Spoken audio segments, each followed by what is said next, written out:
Sports can be a powerful tool for transforming the lives of children. Encouraging Filipino youth to take up running or other kinds of sports offers a pathway from poverty to educational and economic success. This can lead to athletic scholarships, providing opportunities for high school and college education.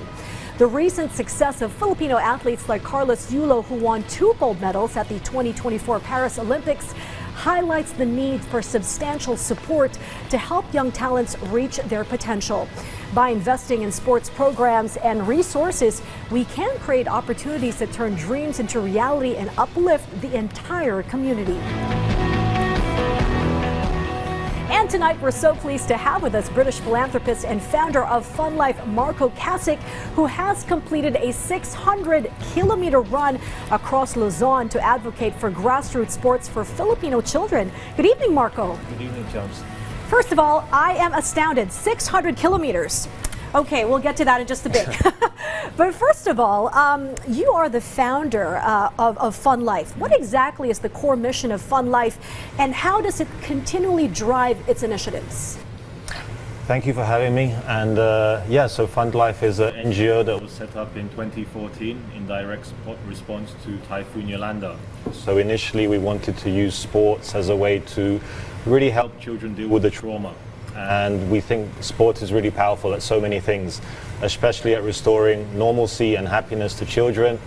And Fund Life has really evolved from there. We've started using it in schools. We've seen some amazing successes in terms of reducing dropout rates, working with adolescent girls.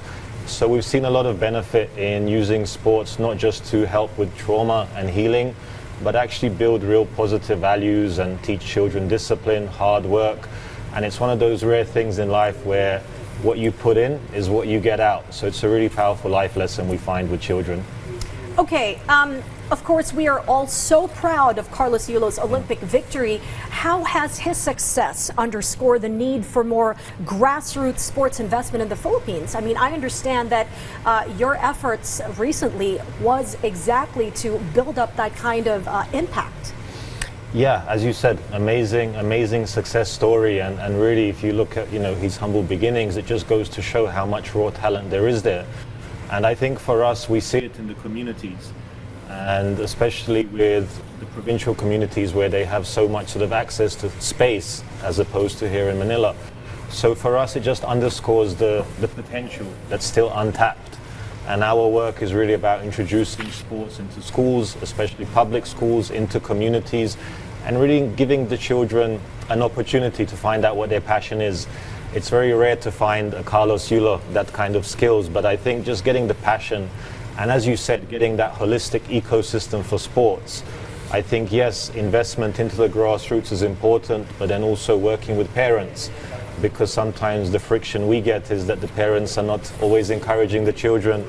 And as you said in the intro, sports can offer scholarships. It can really be a pathway to out of poverty into education, and for those who have passion and skill, it can really have tremendous success.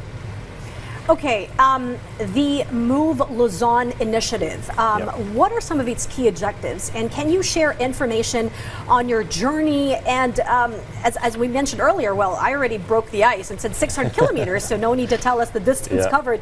But tell us about your journey and what continued you and inspired you to just keep on going.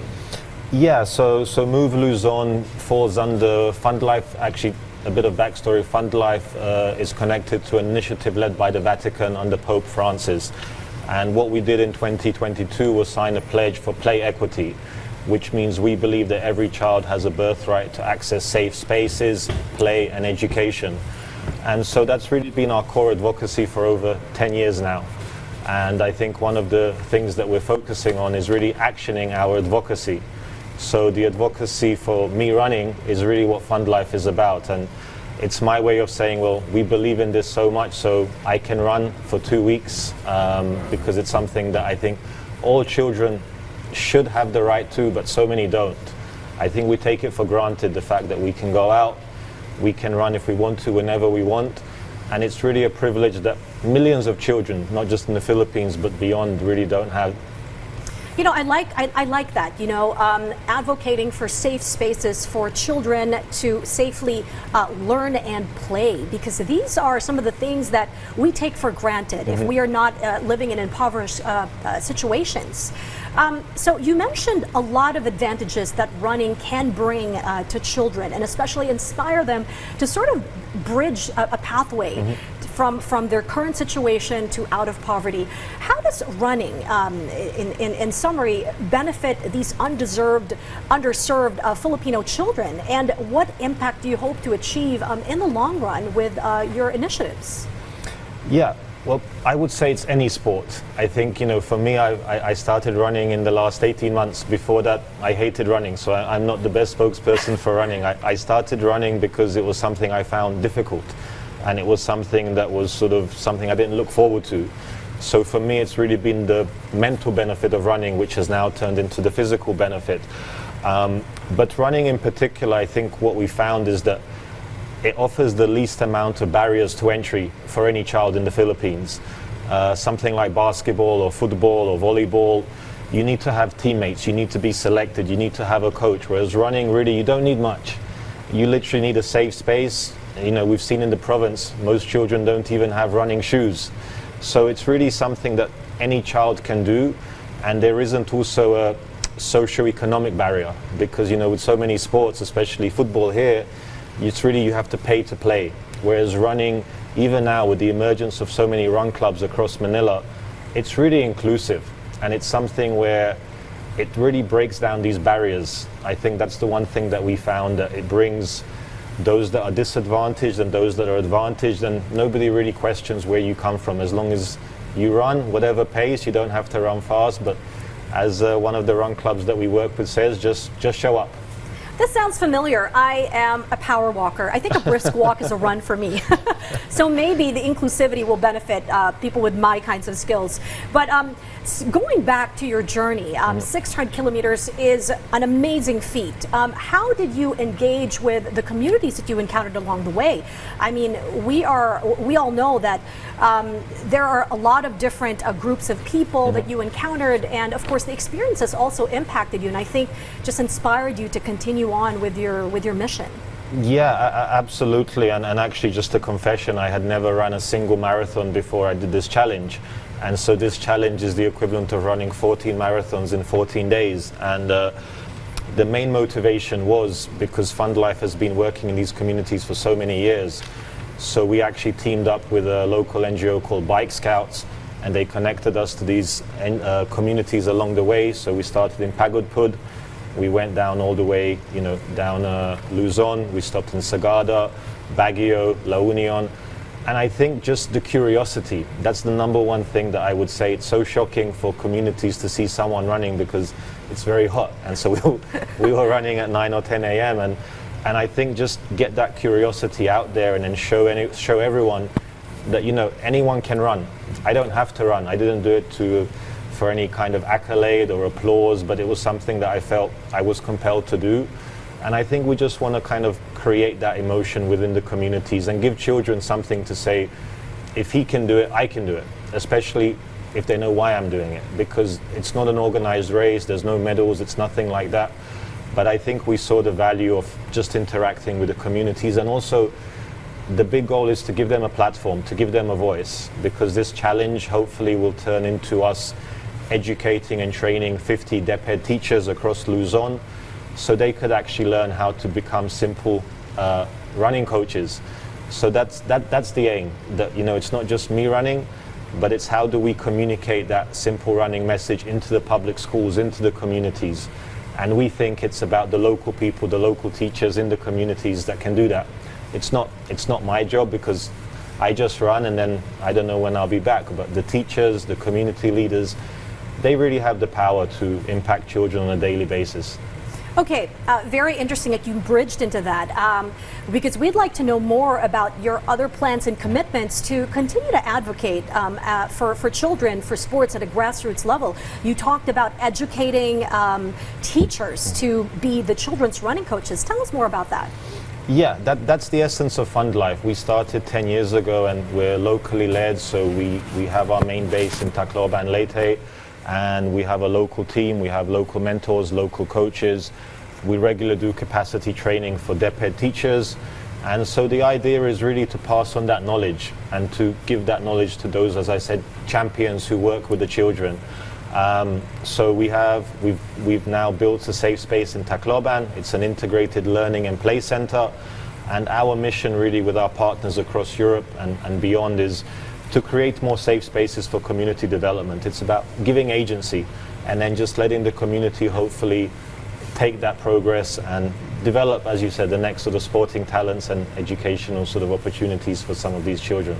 Yeah, you know, I think it's really important. The key, I would say, buzzwords here is really exposure, training, and the opportunity, you know, because all of this is really just a pathway to the next level. And then you need to hone these talents and the interest.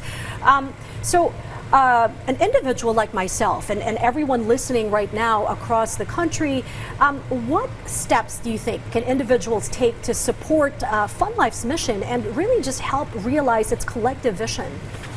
Yeah, I mean, I would say the first thing is to, if obviously you're an avid sports fan or you want to participate, start local, because obviously I think we can have the most impact in the communities that we have greatest access to. So wherever you may be, there is going to be something in that community, whether it's a local youth group, whether it's a local sports program that you can join, and really make those opportunities available for as many children as you can. Often people think that they want to change the world, but changing the world is very difficult. But it's quite easy to change somebody's world that you know, whether it's just mentoring somebody or just investing time into somebody, giving them advice. Because often what we find is a lot of the children we work with, they're very excited to start, but then often sometimes it gets difficult, or sometimes that excitement wears off, and it's really the discipline, the showing up, the consistency. That's the most important thing I think anyone can show, especially young children. I think if you can instill that consistency and commitment in young children, there's real great potential for them. Okay, very importantly, of course, with the recent victories of athletes around the world, and especially our Filipino athletes bringing home 2 golds and a few bronzes and other accolades, you know, it goes without saying that, as you mentioned earlier, it's not enough to just congratulate them or praise them. We need to consistently give these children and individuals support. And of course, the bigger community here are business leaders to create lasting social impact, as you mentioned. What would be your message for them to support your charity projects and your vision with a more sustainable mindset? Yeah, it's a great point, and we've seen actually business leaders step up before. In football, for example, Fund Life has a big football program, and we've seen how powerful business leaders can be in generating, you know, real investment into sports. The one thing that we would always say is look at it as a holistic investment. Don't look at it as a kind of charity donation, because obviously you're investing in these communities which are going to be your future employees. They're going to be your future customers. And essentially what we also do corporate wellness programs in different areas. And we often see that the employees who are the healthiest, who partake in sports, who also understand the business has a social purpose, it really translates to business success. So we often have these conversations with business leaders because they somehow think, oh, this is charity, it's not really part of my core business objectives. But really, when you integrate your core business objectives with doing good in a sustainable way, we sometimes call it legacy programming. You know, where can your community be in 10 years from now? So it's really about taking that long-term approach and really connecting with local groups, because some businesses, they're quite reluctant. They have their own foundations, they have their own sort of projects. But really, I think going out there and meeting local people, like you said, I think there's so much future potential in, 12 years from now in the next Olympics. Who knows where the next star will come from? I think there are so many hidden gems that are just waiting to be discovered. And I think it's business leaders, it's obviously government, it's the community themselves. I think it's all about uplifting and creating that enabling environment for children to play and also believe. That's key. Exactly. I am so inspired today. I think everyone in the studio is. We'd like to thank you for your time, Marko, for sharing your passion with us for education and sports. We wish Fund Life the best of luck. Thank you. It was a pleasure to be here. More power.